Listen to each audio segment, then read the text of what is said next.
जय श्री कृष्णा सर। आप सभी का आपके अपने चैनल आरजे भक्ति जोन पर स्वागत है। सभी को जया एकादशी की हार्दिक शुभकामनाएं। क्या आप जानते हैं, साल की एक ऐसी एकादशी भी होती है जो पापों का नाश और भूत प्रेत बाधाओं से मुक्ति दिलाने वाली मानी जाती है।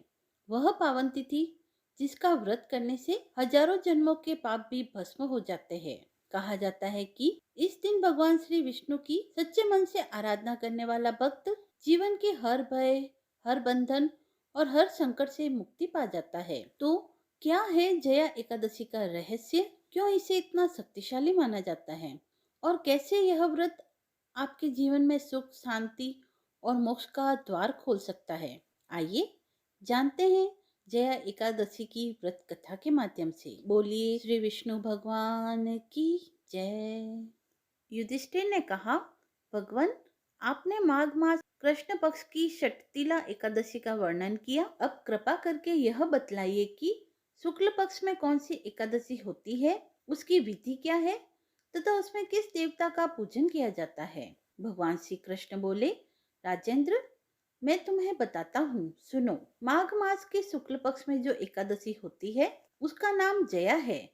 वह सब पापों को हरने वाली उत्तम तिथि है। पवित्र होने के साथ ही पापों का नाश करने वाली है तथा मनुष्य को भोग और मोक्ष प्रदान करने वाली है। इतना ही नहीं, वह ब्रह्म हत्या जैसे पाप तथा पिशाच तत्व का भी विनाश करने वाली है। इसका व्रत करने पर मनुष्य को कभी प्रेत योनि में नहीं जाना पड़ता।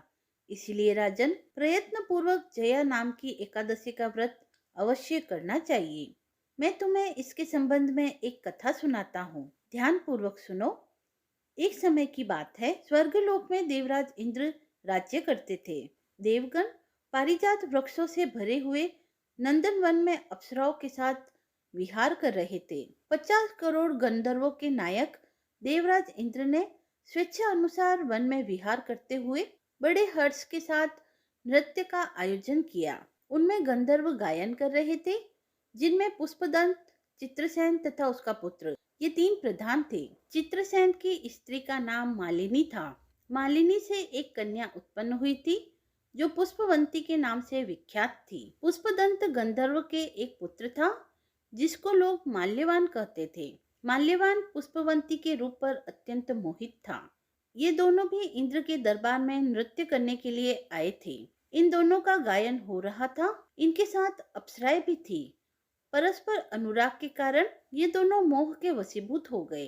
चित्त में भ्रांति आ गई, इसलिए वे शुद्ध गायन न गा सके। कभी ताल भंग हो जाता और कभी गीत बंद हो जाता था। इंद्र ने इस प्रमाद पर विचार किया और इसमें अपना अपमान समझकर वे कुपित हो गए। अतः इन दोनों को श्राप देते हुए बोले, ओ मूर्खों, तुम दोनों को धिक्कार है। तुम लोग पतित और मेरी आज्ञा भंग करने वाले हो। अतः पति पत्नी रूप में रहते हुए पिशाच हो जाओ। इंद्र के इस प्रकार श्राप देने पर इन दोनों के मन में बड़ा दुख हुआ। वे हिमालय पर्वत पर चले गए और पिशाच योनि को पाकर भयंकर दुख भोगने लगे। शारीरिक पातक से उत्पन्न ताप से पीड़ित होकर दोनों ही पर्वत की कंदराओं में विचरते रहते थे। एक दिन पिशाच ने अपनी पत्नी पिशाची से कहा, हमने कौन सा पाप किया है जिससे यह पिशाच योनि प्राप्त हुई है? नरक का कष्ट अत्यंत भयंकर है तथा पिशाच योनि भी बहुत दुख देने वाली है। अतः पूर्ण प्रयत्न करके इस पाप से बचना चाहिए। इस प्रकार चिंतामग्न होकर वे दोनों दुख के कारण सूखते जा रहे थे। देवयोग से उन्हें माघ मास की एकादशी तिथि प्राप्त हो गई। जया नाम से विख्यात तिथि, जो सब तिथियों में उत्तम है। उस दिन उन दोनों ने सब प्रकार के आहार का त्याग किया, जलपान तक नहीं किया, किसी जीव की हिंसा नहीं की, यहाँ तक कि फल भी नहीं खाया। निरंतर दुख से युक्त होकर वे एक पीपल के समीप बैठे रहे। सूर्य अस्त हो गया। उनके प्राण लेने वाली भयंकर रात उपस्थित हुई। उन्हें नींद नहीं आई। वे रति या और किसी सुख को भी नहीं पा सके। सूर्य उदय हुआ।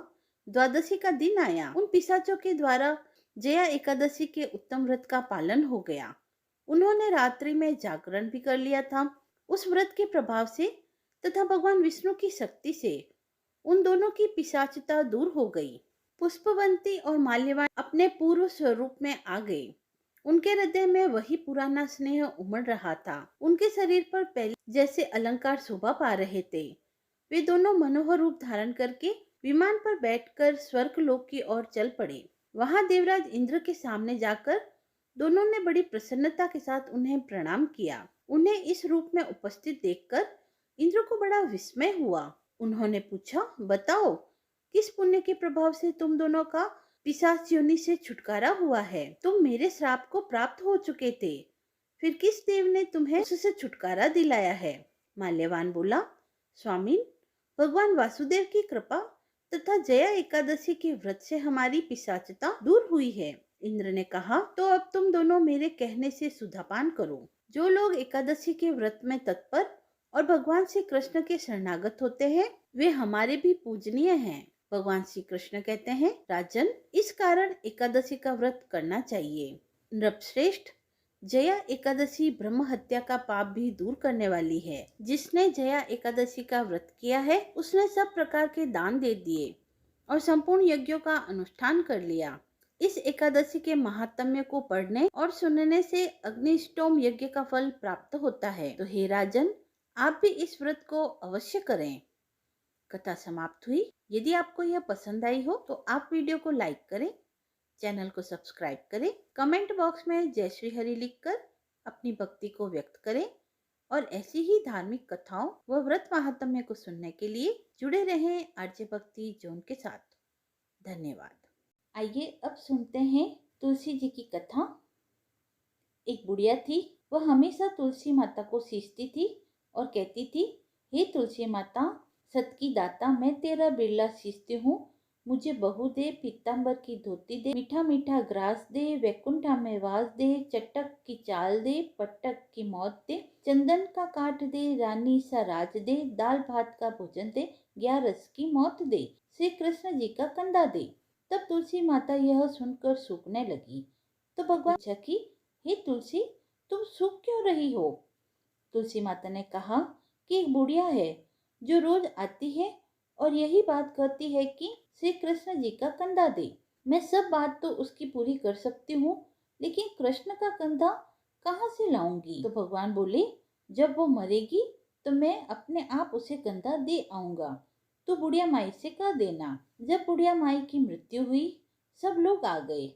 जब माई को ले जाने का समय हुआ तो वह किसी से नहीं उठी। तब भगवान एक 12 वर्ष के बालक का रूप धारण कर कर आए। बालक ने कहा, यहाँ क्या हुआ है? तो सभी लोग कहने लगे, एक बुढ़िया माई है जिसकी मृत्यु हो गई है, पर वह किसी से उठ नहीं रही है। पता नहीं उसने कितने पाप कर्म किए हैं। तो बालक ने कहा, मैं इसके कान में एक बात कहूँ तो शायद बुढ़िया माँ उठ जाएगी। तो सभी ने कहा, ठीक है, कह दो। बालक ने कान में जाकर कहा, बुढ़िया माई, मन की निकाल ले, पीताम्बर की धोती ले, मीठा मीठा ग्रास ले, वैकुंठ का वास ले, चटक की चाल ले, पटक की मौत ले, श्री कृष्ण जी का कंधा ले।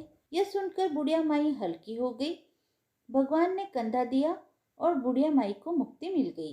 हे तुलसी माता, जैसे बुढ़िया माई को मुक्ति दी वैसे ही सभी को देना। एक कन्या थी, जब वह थोड़ी बड़ी हुई और उसको समझ में आने लगा, तब से ही वह तुलसी माता जी की पूजन करती थी। उसके प्रतिदिन का नियम था कि तुलसी माता जी का पूजन करने के बाद ही वह खाना खाती थी। जब वह कन्या शादी के लायक हुई, तब उसके माता पिता ने उसकी शादी करवा दी। कन्या को उसके माता पिता ने दहेज में भी एक तुलसी का गमला दिया। ससुराल में वह प्रतिदिन सवेरे उठते ही पूजा करती, फिर उसके बाद ही खाना खाने बैठती थी। उसकी 2 जेठानियां थी, वह दोनों उसका मजाक उड़ाती थी कि बड़ी नियम धर्म वाली बनती है। उन दोनों को उससे बहुत ईर्ष्या होती थी, इसीलिए वो दोनों तुलसा जी का गमला एक दिन छुपा देती है। वह कन्या बड़ी मुश्किल से गमला ढूंढ कर लाती है, अच्छे से पूजा करती है और फिर खाना खाती है। वह रोज गमला ढूंढ कर ले आती थी। एक दिन उसकी जेठानी ने क्या किया कि गमले को बहुत दूर फेंक दिया। कन्या ने खूब ढूंढा पर उसे वह गमला ना मिला। वह बहुत परेशान हुई। उस दिन तो उसने खाना भी नहीं खाया। उसका नियम जो था कि वह तुलसा जी की पूजा करने के बाद ही खाना खाती थी। उस कन्या की सच्ची भक्ति को देखकर तुलसी माता उससे बहुत प्रसन्न हुई और उसके कमरे में तुलसी माता का गमला प्रकट हो गया। अगले दिन सुबह जब वह उठी तो क्या देखती है कि उसके खाट के चारों कोनों पर तुलसी माता का गमला आ गया है। यह देखकर वह बहुत प्रसन्न होती है कि अब मेरी तुलसी माता को कोई चुरा नहीं सकेगा। पूजन करने के लिए भी कहीं और जाना नहीं पड़ेगा और कोई भी तुलसी माता को फेंक भी नहीं सकेगा। वह तो जल्दी से उठकर स्नान करती है और तुलसी माता की पूजन कर लेती है। जब वह खाना खाने बैठती है तो उसकी जेठानियां मजाक करने लगती है कि लो, देवरानी का नियम धर्म पूरा हो गया है। उसी से पूछती है कि तुलसी जी की पूजा कर ली? देवरानी धीरे से बोलती है, हाँ कर ली। जेठानियां बोलती है, कहाँ से कर ली पूजा? गमला तो फेंक दिया था। देवरानी कहती है कि देख लो, मेरे कमरे में खाट पर तुलसा जी लग रही है। जेठानियां बहुत शर्मिंदा होती है और बोलती है, देवरानी तेरी भक्ति सच्ची है, हमने तुझे बहुत परेशान किया, हमें माफ कर देना। देवरानी उन्हें माफ कर देती है। हम भी तुलसी माता से यही प्रार्थना करते हैं कि हे तुलसी माता, जैसी कृपा आपने उस देवरानी पर करी वैसे ही कृपा हम पर भी बनाए रखना। यदि आपको यह पसंद आई हो तो आप वीडियो को लाइक करें, चैनल को सब्सक्राइब करें, कमेंट बॉक्स में जय श्री हरि लिखकर अपनी भक्ति को व्यक्त करें और ऐसी ही धार्मिक कथाओं व व्रत महात्म्य को सुनने के लिए जुड़े रहें आरजे भक्ति जोन के साथ। धन्यवाद।